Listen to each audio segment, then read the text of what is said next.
Hi friends, welcome back to Sangam Saviruchi cooking ಚಾನಲ್ಗೆ.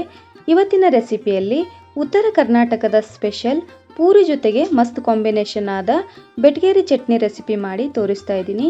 ವಿಡಿಯೋನ ಎಲ್ಲೂ ಸ್ಕಿಪ್ ಮಾಡದೆ ಕೊನೆವರೆಗೂ ನೋಡಿ ಸಪೋರ್ಟ್ ಮಾಡಿ. ಫ್ರೆಂಡ್ಸ್, ಬೆಟಗೇರಿ ಚಟ್ನಿ ಮಾಡಲಿಕ್ಕೆ ಪುಟಾಣಿ ಹಿಟ್ಟು ಮೇನ್ ಬೇಕಾಗುತ್ತೆ. ಇದನ್ನು ನಾನು ಮಿಕ್ಸರ್ನಲ್ಲಿ ಹಾಕಿ ಹಿಟ್ಟನ್ನು ರೆಡಿ ಮಾಡ್ಕೊಳ್ತೀನಿ. ಚಟ್ನಿ ಮಾಡಲಿಕ್ಕೆ ನಾನು 6 ಟೇಬಲ್ ಸ್ಪೂನ್ ನಾನಿಲ್ಲಿ ಪುಟಾಣಿ ಹಿಟ್ಟನ್ನು ತಗೊಂಡಿದ್ದೀನಿ. ಇಲ್ಲಿ ನಾನು 2 ಟೇಬಲ್ ಸ್ಪೂನ್ ಆಯಿಲನ್ನು ಹಾಕ್ಕೊಳ್ತಾ ಇದ್ದೀನಿ. ಇವಾಗ ಜೀರಿಗೆನ ಹಾಕ್ಕೊಳ್ತಾ ಇದ್ದೀನಿ, ಹಾಗೆ ಸಾಸಿವೆ ಹಾಕ್ಕೊಳ್ತೀನಿ. ಸಾಸಿವೆ ಜೀರಿಗೆ ಸಿಡಿದ ಮೇಲೆ ಇದಕ್ಕೆ ನಾನು 2 ಮೀಡಿಯಮ್ ಈರುಳ್ಳಿನ ಚಿಕ್ಕದಾಗಿ ಕಟ್ ಮಾಡಿ ಹಾಕ್ಕೊಳ್ತಾ ಇದ್ದೀನಿ. ಇದನ್ನು ಫ್ರೈ ಮಾಡ್ಕೊಳ್ತೀನಿ. ಫ್ರೆಂಡ್ಸ್, ಈರುಳ್ಳಿನ ಜಾಸ್ತಿ ಫ್ರೈ ಮಾಡೋದೇನು ಬೇಡ. ಇದೇ ಟೈಮಲ್ಲಿ ನಾನು 5 ಹಸಿಮೆಣಸಿನಕಾಯಿನ ಚಿಕ್ಕದಾಗಿ ಕಟ್ ಮಾಡಿ ಹಾಕ್ಕೊಳ್ತಾ ಇದ್ದೀನಿ. ಇದಕ್ಕೆ ಕರಿಬೇವು ಕೂಡ ಹಾಕ್ಕೊಳ್ತೀನಿ. ಹಾಕಿ ಸ್ವಲ್ಪ ಫ್ರೈ ಮಾಡ್ಕೊಳ್ತೀನಿ. ಫ್ರೆಂಡ್ಸ್, ಈ ಚಟ್ನಿಗೆ ಒಗ್ಗರಣೆ ಸ್ವಲ್ಪ ಜಾಸ್ತಿ ಬೇಕಾಗುತ್ತೆ. ಸ್ವಲ್ಪ ಹಸಿಮೆಣಸಿನಕಾಯಿ ಖಾರ ಇರೋದನ್ನೇ ಹಾಕ್ಕೊಳ್ಳಿ, ಖಾರ ಇದ್ದರೆ ಚೆನ್ನಾಗಿರುತ್ತೆ. ಇವಾಗ ರುಚಿಗೆ ತಕ್ಕಷ್ಟು ಉಪ್ಪನ್ನು ಹಾಕ್ಕೊಳ್ತಾ ಇದ್ದೀನಿ. ಹಾಕಿ ಚೆನ್ನಾಗಿ ಮಿಕ್ಸ್ ಮಾಡ್ಕೊಳ್ತೀನಿ.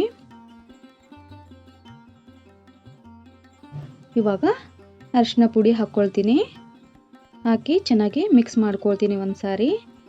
ಇವಾಗ ನಾನು 2 ಟೇಬಲ್ ಸ್ಪೂನ್ ಸಕ್ಕರೆನ ಹಾಕ್ಕೊಳ್ತಾ ಇದ್ದೀನಿ. ಈ ಚಟ್ನಿ ಖಾರವಾಗಿ ಸಿಹಿಯಾಗಿ ಇರುತ್ತೆ.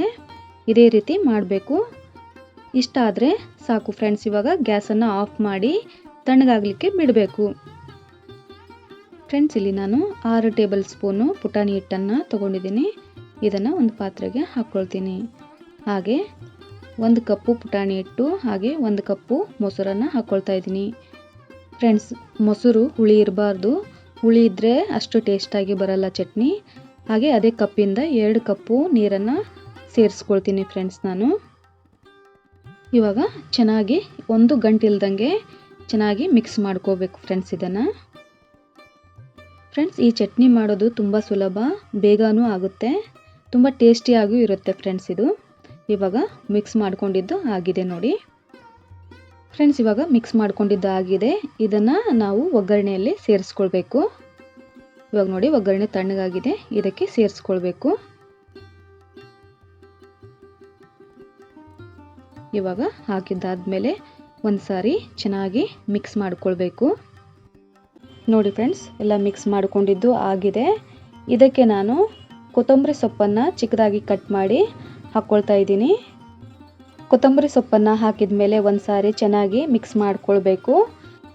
ಫ್ರೆಂಡ್ಸ್, ನೋಡಿದ್ರಲ್ಲ, ಇವತ್ತಿನ ರೆಸಿಪಿಯಲ್ಲಿ ಬೆಟಗೇರಿ ಚಟ್ನಿ ಮಾಡಿ ತೋರಿಸಿದ್ದೀನಿ. ಈ ರೆಸಿಪಿ ನಿಮಗೆ ಇಷ್ಟ ಆದರೆ ಒಂದು ಲೈಕ್ ಮಾಡಿ, ಹಾಗೆ ನಿಮ್ಮ ಫ್ಯಾಮಿಲಿ ಫ್ರೆಂಡ್ಸ್ಗೆ ಶೇರ್ ಮಾಡಿ ಸಪೋರ್ಟ್ ಮಾಡಿ.